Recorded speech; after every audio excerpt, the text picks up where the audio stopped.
अब इस टॉपिक में 3.3 में हम डिस्कस करेंगे स्ट्रक्चरल एडवांटेजेस। स्ट्रक्चर का मतलब होता है स्ट्रक्चर से निकला है वर्ड स्ट्रक्चरल, मतलब ढांचा। जो हमारे पास प्लांट सेल और एनिमल सेल का सारा स्ट्रक्चर हमने देखा है, जिसमें हमने उनकी सारी ऑर्गेनेलिज देखी हैं, उनकी कवरिंग्स देखी हैं। ये सारा सेल्स का स्ट्रक्चर था। Structural advantages of plant and animal cell, मतलब एनिमल सेल के अपनी ज़रूरत के हिसाब से क्या क्या फ़ायदे हैं उसके स्ट्रक्चर के, या प्लांट सेल को उसकी ज़रूरत के हिसाब से कितने को फ़ायदे हैं और कौन कौन से हैं, ये हम इस टॉपिक में डिस्कस करेंगे। We have studied plants and animal cells. They have distinct structural differences. Distinct मतलब प्रोमिनेंट, वाजह नज़र आने वाले स्ट्रक्चरल डिफरेंसेस हैं प्लांट और एनिमल सेल में, that reflect their specialised function and adaptations, जिनसे पता चलता है कि इनके अपने दोनों किस्म के सेल्स के अपने फंक्शन है ज़रूरत के हिसाब से, और अपने लिहाज से दोनों सेल्स ने माहौल को या अपनी ज़रूरत के हिसाब से अपने आप को ढांचा हुआ है, उसको कहेंगे adaptation. Here are some structural advantages of both plant and animal cells. ये है वो स्ट्रक्चरल एडवांटेजेस प्लांट्स और एनिमल सेल्स की, जो कि हम इस टॉपिक में डिस्कस करेंगे। 4 स्ट्रक्चरल एडवांटेजेस आपको प्लांट सेल के और 4 ही एडवांटेजेस आपको एनिमल सेल के दिए जाएंगे इस टॉपिक में। अब हम सबसे पहले एडवांटेजेस मतलब फ़ायदे चेक करेंगे प्लांट सेल स्ट्रक्चर के। प्लांट्स के जो सेल का सारा ढांचा है, उसके प्लांट्स को क्या क्या फ़ायदे हैं ऐसे जो कि बाकी सेल्स को नहीं है, ये हम डिस्कस करेंगे इस टॉपिक में। सबसे पहली बात आपकी जो बुक करती है वो कहती है कि plant cells have a rigid cell wall. Rigid मतलब ना शेप चेंज करने वाली, हार्ड, जैसे कि हमने काफ़ी दफ़ा इस टॉपिक में डिस्कस किया है। Rigidity animal cells plant cells में होती है और इलास्टिसिटी एनिमल सेल्स में होती है। Rigid cell wall made of cellulose. Cell wall plant cells की सेलुलोज से बनी है, हम डिस्कस कर चुके हैं। It provide structural support and protection. अब सेल वॉल रिजिड है, वो उसको सेल्स को मूवेबल फॉर्म में नहीं आने दे रही, और सेल वॉल सिर्फ वाटर और सॉल्ट्स को गुजरने देती है, वो भी सिलेक्टिवली, ज़रूरत के हिसाब से वो सेल वॉल वाटर और सॉल्ट्स को गुजरने देती है। वो रिजिड है, एक प्रॉपर सपोर्ट, एक प्रोटेक्शन प्रोवाइड की हुई है कि बाहर से कोई भी चीज़ या एनवायरनमेंट का फ़र्क प्लांट सेल्स पे नहीं पड़ता, या सपोर्ट कि अगर प्लांट खड़ा है हवा में, बारिश में, इतनी आंधी तूफान में, तो वो इस क्रिस क्रॉस, हमने देखा था कि सेलुलोज क्रिस क्रॉस फैशन में आपस में जुड़ी होती है। यही वजह है कि वो स्ट्रक्चरल सपोर्ट और प्रोटेक्शन प्रोवाइड करती है। अब ये आप इस पिक्चर में प्लांट सेल देख सकते हैं कि प्लांट सेल की सेल वॉल अगर जूम करके हम देखें माइक्रोस्कोप के अंदर, तो वो एक सेलुलोज सारा क्रिस क्रॉस क्रॉसेस से आपस में जुड़ा हुआ है। जैसे कि हमारा कपड़ा हम बहुत गौर से खींच के देखें तो वो भी थ्रेड सारी क्रिस क्रॉस फैशन में आपस में जुड़ी हुई हैं। इसी तरह से सेलुलोज इस तरह से आपस में जुड़ा होता है ताकि एक रिजिडिटी और स्ट्रक्चरल सपोर्ट प्रोवाइड कर सके वो प्लांट सेल्स को। अब नेक्स्ट हेडिंग हमारे पास है कि दे क्लोरोप्लास्ट कंटेन्स क्लोरोप्लास्ट। अब यहाँ पे अगर हम देखें तो प्लांट सेल्स की अगर हम बात करें तो इनके पास क्लोरोप्लास्ट होती है, और यही वजह है कि क्लोरोप्लास्ट की वजह से ये रिस्पॉन्सिबल होते हैं कि प्लांट सेल्स में फोटोसिंथेसिस हो। अब क्लोरोप्लास्ट करती क्या है? क्लोरोप्लास्ट के अंदर एक ग्रीन कलर का पिगमेंट होता है, क्लोरोफिल उस पिगमेंट का नाम है, ठीक है। क्लोरोप्लास्ट सारी जो हमारी सूरज है उससे लाइट एनर्जी को, हमारे सोलर से, हमें आपको पता है सोलर सिस्टम का सारा चक्कर ही है कि सूरज की छांव से हम एनर्जी लेते हैं, तो प्लांट्स ऐसे ही करते हैं। प्लांट्स के अंदर जो क्लोरोप्लास्ट होता है वो सूरज से लाइट एनर्जी लेता है, लाइट की सूरज में एनर्जी लेता है और उसको केमिकल एनर्जी में कन्वर्ट कर देता है, that allows plants to produce food. अब आपको पता है प्लांट्स को कार्बन डाइऑक्साइड चाहिए, ठीक है, और वो एनवायरनमेंट से कार्बन डाइऑक्साइड इनहेल करेगा, और वो जो हमारी सूरज है उधर से लाइट एनर्जी लेगा, ज़मीन से पानी लेगा।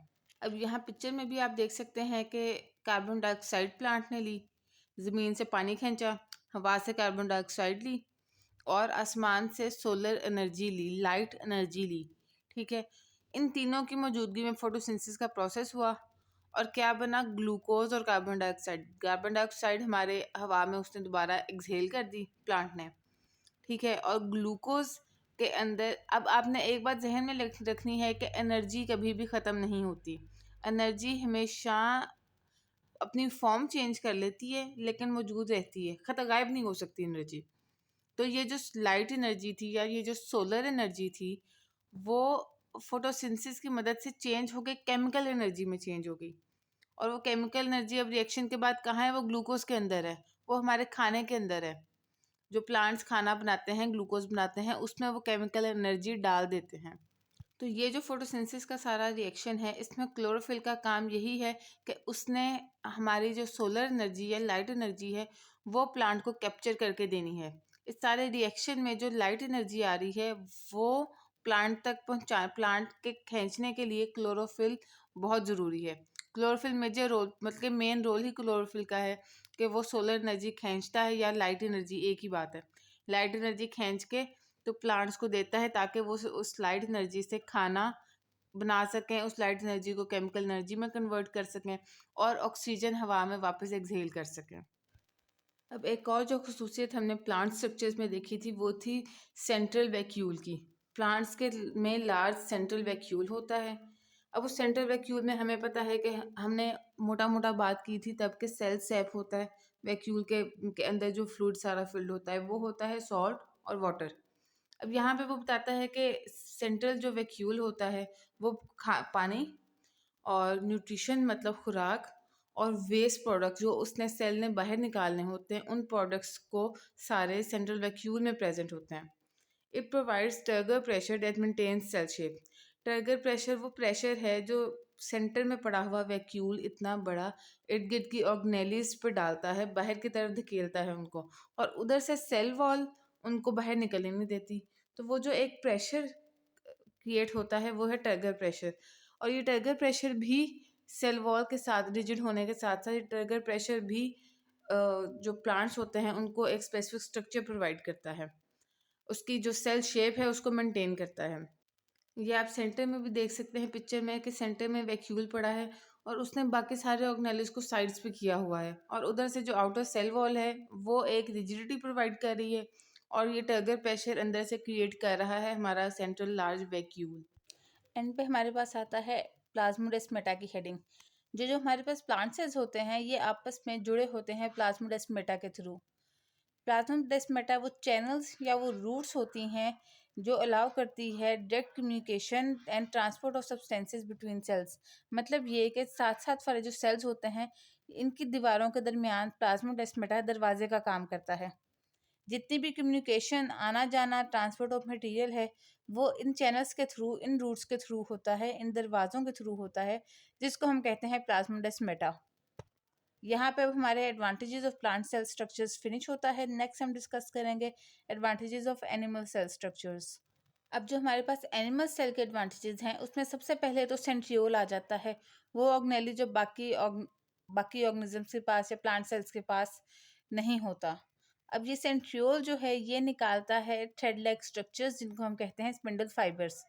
अब ये स्पिंडल फाइबर्स का मकसद यही होता है, centriole spindle fibre thread like structure निकालते हैं। और जैसे स्पाइडरमैन ऐसे हाथ करके तो थ्रेड लाइक स्ट्रक्चर्स निकालता है और किसी बिल्डिंग वगैरह को पकड़ लेता है, उसी तरह से ये सेंट्रियोल्स अपने अंदर से थ्रेड लाइक स्ट्रक्चर्स जो निकालते हैं जो कि स्पिंडल फाइबर्स होते हैं, वो जो हमारा क्रोमोसोम है उसके सेंटर पे जाकर चिपकते हैं और हमारे क्रोमोसोम को इक्वली एक जैसा दरमियान से बिल्कुल इक्वल डिस्ट्रीब्यूशन, एक्यूरेट डिस्ट्रीब्यूशन में उसको हाफ हाफ करते हैं। कोई प्लस माइनस का चांस, कोई खुदा ना खास्ता कोई जेनेटिक मसला हो तो हो सकता है, अदरवाइज नॉर्मल सर्कमस्टेंसेज में ये स्पिंडल फाइबर सेंट्रियोल्स क्रोमोसोम को इस कदर नीटली टू हाफ्स में डिवाइड करते हैं कि सारा डाटा, सारी जो जीन्स हैं वो, सारा जो क्रोमोसोम डाटा, जीन, डीएनए, ये बिल्कुल हाफ हाफ हो जाता है सारा, हाफ एक सेल में हाफ दूसरे सेल में। तो ये इनका काम होता है सेंट्रियोल्स का। जैसा कि आप पिक्चर में देख सकते हैं सेंट्रियोल के अंदर से स्पिंडल फाइबर निकलते हैं जो कि हमारे न्यूक्लियर एनवेलप को क्रॉस करते हुए क्रोमोसोम के अंदर जाके उसके सेंटर पॉइंट पे अटैच होंगे, जिसको जो हमारे पास ये डॉट सा पॉइंट है सेंटर में, इस पे जाके अटैच होता है ये जो हमारा स्पिंडल फाइबर है, ताकि इस क्रोमोसोम इक्वली दो हाफ्स में डिवाइड हो जाए, एक स्टिक एक साइड पे चली जाए और दूसरी दूसरी साइड पे। नेक्स्ट हमारे पास आते हैं लाइजोसोम्स। लाइजोसोम्स जो हैं वो बेसिकली सैक्स होते हैं जिनके अंदर हमने एंजाइम्स भरे होते हैं, डाइजेस्टिव एंजाइम्स। ये एंजाइम्स जितना वेस्ट मटेरियल है, जितना कोई ख़राब ऑर्गेनेली सेल के अंदर पड़ा है, ये डाइजेस्टिव एंजाइम उस सब को ब्रेक डाउन करेंगे छोटे छोटे पार्टिकल्स में। जैसे हमारा खाने को हमारा डाइजेस्टिव सिस्टम अपनी काम की चीज़ निकाल के डाइजेस्ट करके काम इस्तेमाल की चीज़ निकाल के बाकी सारे को फिजिक्स की फॉर्म में हम एक्सक्रीट कर देते हैं, जिसम से निकाल देते हैं। उसी तरह से ये लाइसोसोम सेल का सारा वेस्ट मटेरियल तोड़ के उसके अंदर से फ़ायदे की चीज़ें निकाल के ये जो बच कुछ होती है सारी वेस्ट मटेरियल होता है, जितना cellular clean up and recycling, जितना सेल को क्लीन करने वाला सामान होता है उस सब को लाइसोसोम सेल से बाहर निकाल देता है। ये पिक्चर में भी आप देख सकते हैं, लाइसोसोम जूम करके दिखाया गया है कि लाइसोसोम के अंदर किस तरह से डाइजेस्टिव एंजाइम्स मौजूद होते हैं जो कि डाइजेशन का काम करते हैं, सेल को क्लीन अप करने का काम करते हैं। अब कुछ एनिमल सेल्स के अंदर सीलिया और फ्लैजिला मौजूद होते हैं। इनको हमने बड़ी डिटेल में डिस्कस किया है। ये सेल्स की मूवमेंट का काम करते हैं। एनिमल सेल की बात करें तो उनमें सेंट्रियोल्स होते हैं जो, लेकिन जो एनिमल लाइक प्रोटिस्ट होते हैं उनके अंदर सीलिया और फ्लैजिला होते हैं। ये थ्रेड लाइक स्ट्रक्चर्स होते हैं जो सेल को चलने फिरने में, इधर उधर जाने में, मूवमेंट में हेल्प करते हैं। अब एक इसकी सिंपल एग्जाम्पल है स्पर्म सेल्स की। आपने स्पर्म सेल का स्ट्रक्चर देखा होगा, उसकी एक टेल होती है। वो टेल बेसिकली फ्लैजिलम है जो कि उसको मूवमेंट में हेल्प करती है एग तक पहुंचने के लिए, फर्टिलाइजेशन के लिए। फर्टिलाइजेशन वो प्रोसेस है जब स्पर्म और एग आपस में मिलते हैं, इकट्ठे होते हैं, तो उसको हम कहते हैं फर्टिलाइजेशन। उसके लिए ज़रूरी है कि स्पर्म एग के पास जाए। एग अपनी जगह पे फिक्स होता है, स्पर्म मूवेबल होता है। अब वो मूवमेंट कैसे पॉसिबल होती है? वो ये फ्लैजिलम ही है जिसकी वजह से ये मूवमेंट पॉसिबल होती है। अब यहाँ पे ये एक सिंपल से स्पर्म का स्ट्रक्चर है जिसका एक हेड होती है, बॉडी होती है और टेल होती है। इस टेल को हम कहते हैं फ्लैजिला, और ये टेल ही है जो मूव करके हमारे जो स्पर्म के एग और बॉडी होती है उसको एग के पास लेके जाती है। ये टेल ही मूवमेंट के लिए यूज होती है और उसको हम कहते हैं फ्लैजिला। आई होप आपका ये स्पर्म वाली लाइन क्लियर हो गई होगी। ये न्यू ऐड हुई थी, हमने ये फ्लैजिला एंड सीलिया के टॉपिक में डिस्कस नहीं की थी। उसमें हमने यूजलीना और पैरामीशियम की एग्जांपल्स डिस्कस की थी। लास्ट पे हमारे पास एडवांटेज है lack rigid cell wall. Rigid cell wall animal cell के पास नहीं होती। इनका जो लास्ट आउटर मोस्ट कवरिंग होती है उसको हम सेल मेम्ब्रेन ही कहते हैं। Cell wall plant animal cells में नहीं होती। It allows them to change shape easily. यही वजह है कि इन सेल्स की शेप मूवेबल होती है। इसकी मैंने आपको एक कई बार एग्जांपल दी है कि प्लांट सेल को आप की स्किन पकड़ के आप खींचेंगे, प्लांट टूट जाएगा। पत्ता पकड़ के खींचेंगे, वो टूट जाएगा क्योंकि उनकी सेल वॉल्स रिजिड हैं। माइक्रोस्कोपिक स्ट्रक्चर आप देखेंगे प्लांट सेल का, वो रिजिड है। जबकि एनिमल सेल में सेल मेम्ब्रेन होती है, उनका स्ट्रक्चर रिजिड नहीं होता, इलास्टिक होता है। आप एनिमल सेल को आप अपना बाजू की स्किन, टांग की स्किन खींचें, वो फ्लेक्सिबल होगी, वो मूवेबल होगी। ठीक है, माइक्रोस्कोपिक लेवल पे ये बड़ी एक सिंपल सी, सबसे जो इजीली समझ आने वाली एग्जांपल है ना ये फ़र्क की रिजिड सेल वॉल होने और ना होने की, वो यही है। अब आपकी बुक कहती है they lack cell wall allowing them to change shape easily. जैसा कि मैंने आपको कहा, आप अपनी स्किन खींच के देखें, चेंज शेप हो जाएगी, छोड़ेंगे वो वापस फ्लेक्सिबल है, फ्लेक्सिबिलिटी है, इलास्टिसिटी है इसके सेल्स में, तो वो आपकी स्किन वापस आ जाएगी। This flexibility is crucial for sale movements. अब ये फ्लेक्सिबिलिटी ही है जिसकी वजह से सेल्स, एनिमल सेल्स मूव करते हैं, such as white blood cells moving to sites of infection और इंजरी। अब वाइट ब्लड सेल्स आपको पता है हमारी इम्यूनिटी का हिस्सा होते हैं, हमारे दिफाई मैकेनिज्म का हिस्सा होते हैं, हमें किसी बीमारी से बचाते हैं। वो अब ऐसे ही बचाते हैं कि आपको कोई बीमारी हुई, आपको कहीं कट लगा, आपके वहाँ पे इन्फेक्शन हो, वाइट ब्लड सेल्स फ़ौरन जिस्म में जहाँ कहीं होंगे सारे वाइट ब्लड सेल्स आके आपके जहाँ कट लगा होगा उस जगह पे आके इकट्ठे होंगे और आपके उस एरिया को प्रोटेक्ट करना शुरू कर देंगे। यही काम है वाइट ब्लड सेल्स का, यही काम है इम्यूनिटी का। ठीक है, तो वो जो आपकी बॉडी से सारे वाइट ब्लड सेल्स मूव करके आपके पॉइंट ऑफ इन्फेक्शन या इंजरी तक आ रहे हैं, तो ये सारी सेल मूवमेंट इसी वजह से पॉसिबल है क्योंकि हमारे पास रिजिड सेल वॉल नहीं है, हमारे पास सेल मेम्ब्रेन है, आउटर मोस्ट लेयर। यही वजह है कि हम सेल्स माइक्रोस्कोपिक लेवल्स पे हमारे सेल्स मूव कर सकते हैं, चाहे वो वाइट ब्लड सेल्स हों, चाहे वो रेड ब्लड सेल्स हों जो ऑक्सीजन लेके सारे जिस्म को प्रोवाइड करते हैं, वाइट ब्लड सेल्स हों वो हमारे जिस्म में जहाँ कहीं चोट लगी हो वहाँ पहुँच के इम्यूनिटी प्रोवाइड करते हैं, या बेशक वो हमारी स्किन की सुपरफिशियल सरफेस हो, सबसे ऊपर वाली तय हो स्किन की जिसको हम खींचते हैं और फ्लेक्सिबिलिटी की वजह से वो वापस अपनी जगह पे आ जाती है। ये सारी एग्जांपल्स हैं cell wall rigid, lack of rigid cell wall के एनिमल स्ट्रक्चर में। ये लास्ट पे भी एक दफ़ा आप देख भी लें कि किस तरह से प्लांट सेल के सेल में ब्रेन है, उसका एक फिक्स सा स्ट्रक्चर है, जबकि एनिमल सेल बैलून की तरह है, दिखने में उसकी शेप फिक्स है, लेकिन जब आप बैलून को पकड़ते हो वो अंदर की तरफ दब भी जाता है, छोड़ेंगे वापस अपनी हालत में आ जाएगा।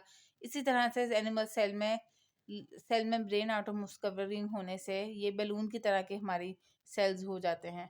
ये टॉपिक अब हमारा यहाँ ख़त्म हो गया है। उम्मीद है आपको अच्छा लगा होगा, समझ आई होगी। कोई क्वेश्चन हो आप कमेंट्स में पूछ सकते हैं। लाइक और सब्सक्राइब ज़रूर कीजिएगा। Thank you so much. अल्लाह हाफ़िज़।